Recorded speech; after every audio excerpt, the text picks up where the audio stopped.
You're never gonna make it, you're not good enough. There's a million other people with the same stuff. You really think you're different? Man, you must be kidding. Think you're gonna hit it, but you just don't get it. It's impossible, it's not probable, you're irresponsible. Too many obstacles, you gotta stop it, yo. You gotta take it slow, you can't be a pro. Don't waste your time no more.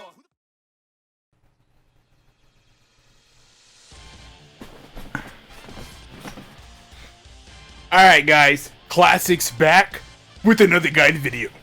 And in this guide video, I'm gonna show you a good raid build when it comes to fighting tanks. What I'm talking about when I say tanks, I'm referring to when you have to fight against raid bosses that don't get their guards broken, where they have like super armor where you can't stop them. It's almost like they have a never-ending limit burst where they barely take any damage. Well, I'm gonna teach you to I can't really say barely take any damage, but you should not really die with this build. And if your entire squad is running with this build, like let's say you go with a full team of 6 people, you should have like god tier health. For those who are wondering what I'm referring to, well, first of all, I'm on a striker female Majin, for those who are wondering. I know people are gonna ask me, all my stuff, I'm using, first of all, Super So, for those who don't know. It's the shortens revive, so if your teammates do go down, you could get them up pretty quickly. Either that, or you could just lock onto the opponent that fell, hold the block, and press the light punches. Or should I say, the square on PS4. I can't remember if it's light punches on this game. That's bad. Anyways, it should be considered lights. But as you can see here, Awoken skill, reinforcement skill activates. All allies enter health auto recovery mode. This only happens when you do an Awoken or a reinforcement skill. And a reinforcement skill, so you gotta combine the two. So in other words, a pose and a transformation. And if every single person is doing this on the squad, it stacks. So the ends up working like an insane capsule, a health regen. A never-ending health regen, I should say.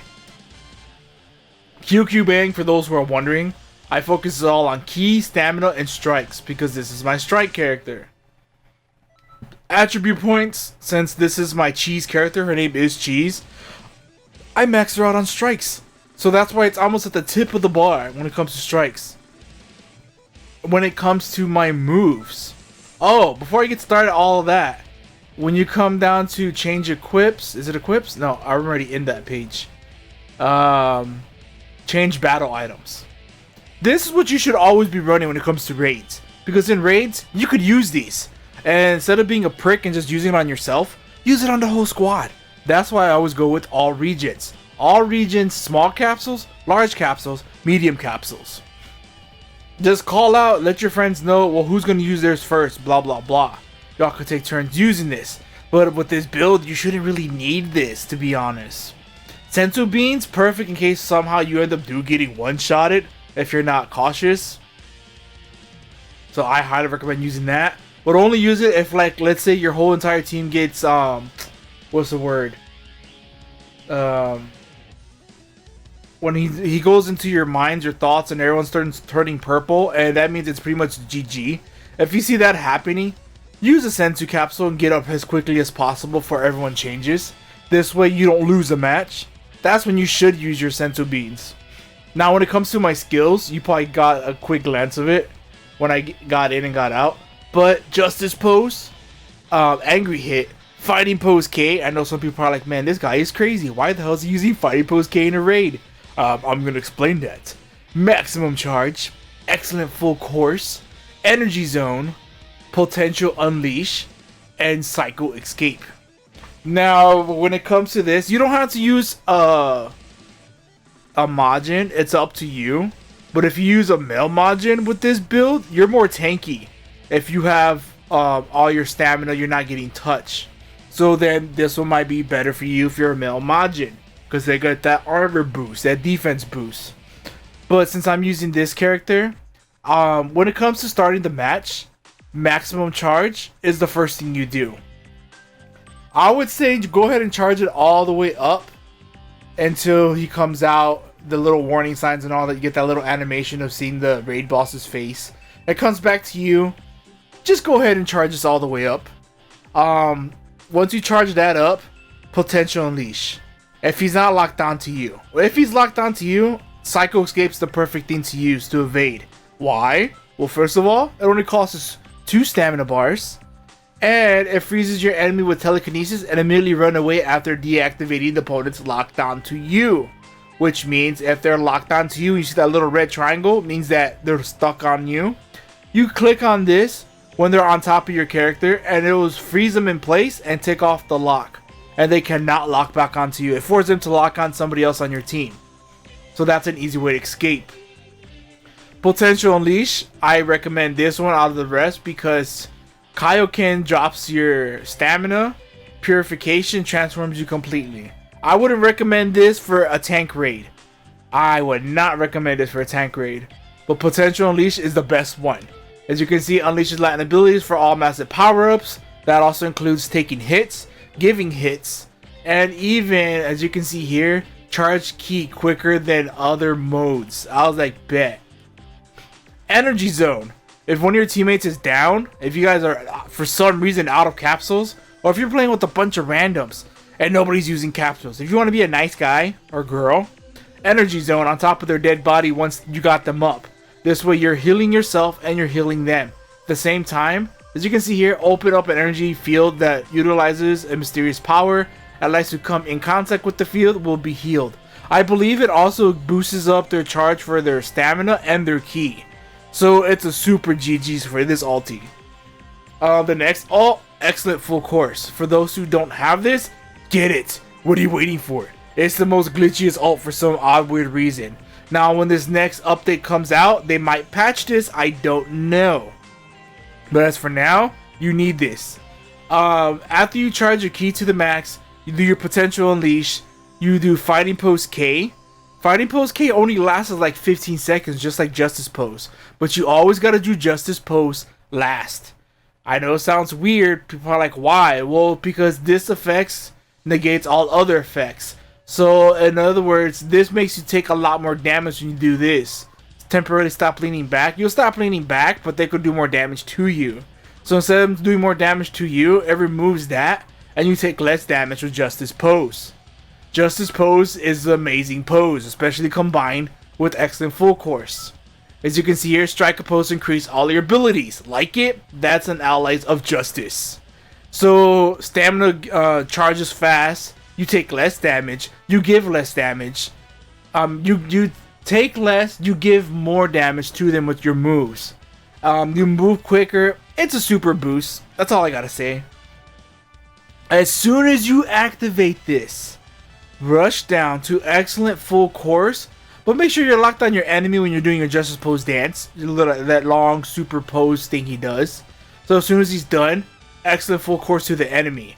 If you know and you hear it hit your enemy, that means your skills, which are these right here, are going to be locked on forever.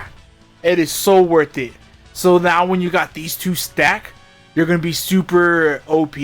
So when he hits you, combined with the from the whole entire squad, your health should charge so damn fast with the whole squad. Not only that, Angry Hit, for those who don't know why I'm using this, it's because he stays in place and keeps smacking and kicking. Yes, he throws ults. When he throws those ults, to play it smart, snap vanish away. Don't stay in there because you might die. I would snap vanish away in case he does the grab ult, GG's, you're gone. If it's the other ult, it's possible he could kill you. It depends. But if you're snap vanishing away, he shouldn't kill you.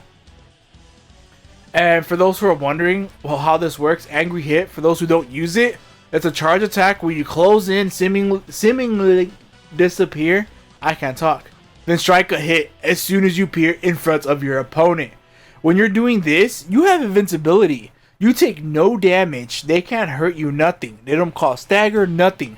You could keep hitting them. But the thing is, as soon as your hit's done, if they hit you, you could take damage. But every single time you activate the Sledgehammer with the hands into their face, the Angry Hit version of Sledgehammer, they lose so much health. You get so many points every single time you keep spamming this. And like I said, invincibility frames. That's why I spam the crap out of this for this raid. But yeah, guys, this is the build I run with. And if you guys have any questions, comments, concerns, rage, hit me up in the comment section below. And for the remaining of this video, I'm going to show you how it worked for me and the amount of points I get at the end.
Yeah, I just wanna be the greatest. Everybody knows my name, shit. I'ma have this whole fucking game list, spitting with insane wit, and I'm gonna be famous. Ain't nobody able to delay this. Yeah, I just wanna be the greatest.